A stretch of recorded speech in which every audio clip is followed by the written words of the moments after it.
when he got his opportunity. He just stayed ready, and he's kind of the phrase, stay ready so you don't have to get ready, and he's been great in that role. And I was excited for him, and I was excited for the guys on the unit because I think they've been close on a few, and just finally got one in the end zone, and it was exciting. It's good blocking.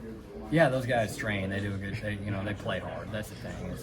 Guys play hard, and but obviously Duke's going to be a different challenge. They're, I think, really, really well coached on special teams. They got good team speed. They're going to be aggressive, and they present a lot of challenges. But it's going to be a different animal. But that's the challenge this week. Did you think JC's going to get another one like in the fourth quarter? Because he looked like it was close. Yeah, it was close. I think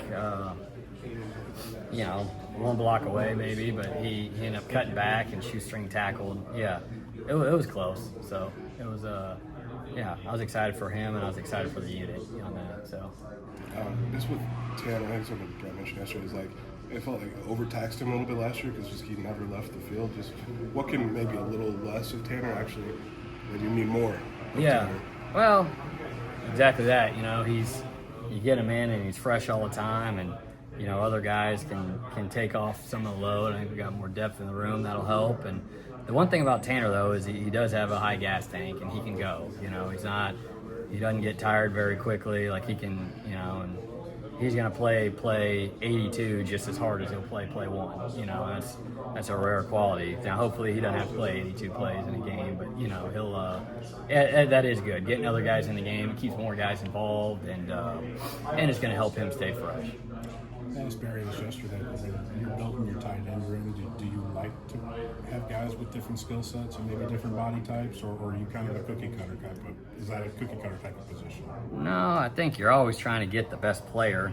Obviously in an ideal world, you're going to get a guy that can be an asset in the run game and the pass game, and obviously we feel everybody in the room can do that, and obviously to different levels. So you're always trying to, find guys that maybe complement each other. That's how it naturally plays out, So I do think we got a diverse skill set in the room and some versatility, and, it allows us to do different things. And the challenge to them is don't be seen as a guy like this guy comes in the game, okay, it's run. This guy comes in the game, it's pass. Sure. Like that's the thing we've been challenging our guys with is, some of us have got to grow in the pass game, some of us have got to grow in the run game, but just being an all-around football player is something that's been big for us. Is it something where I notice you guys when you go to 13, Jordan Anderson has a huge impact, especially in the red zone. Is he kind of your unique breed in that room right now?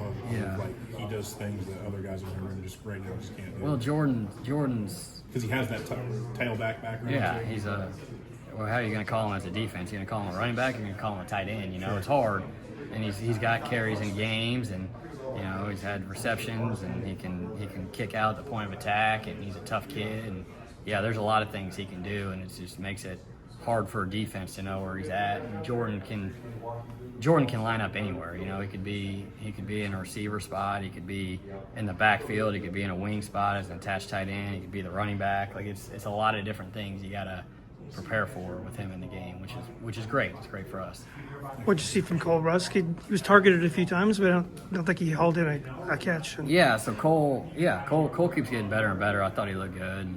There's obviously some plays, where obviously got minuses on, but overall I thought he played well, and we just he looked good in practice today. He keeps looking better and better, moving around and stuff, and we're excited about where he's at. Quite a few snaps for Stoffel too. Yeah. What's he give you, especially in the run game? Seems like he's pretty physical, Yeah, inline blocker. Davin does a good job, and then and Christian's really good in that role as well. But Davin did a good job. He ended up getting more plays than maybe initially thought going in, and played well. Did a good job with his opportunity. And Davin's a versatile kid. He's a good receiver. He's really smart. He's a good run blocker as well, and he gives you a lot of versatility. Does it get pretty complicated managing the different packages when you're playing so many different tight ends like that? Or? No, it's fun. That's one of the more fun parts of coaching tight ends. You get to coach a little bit of everything: run game, pass pro, and you got really good kids. So it's fun. It keeps you busy. It's fun. I enjoy it. Thank you, Coach.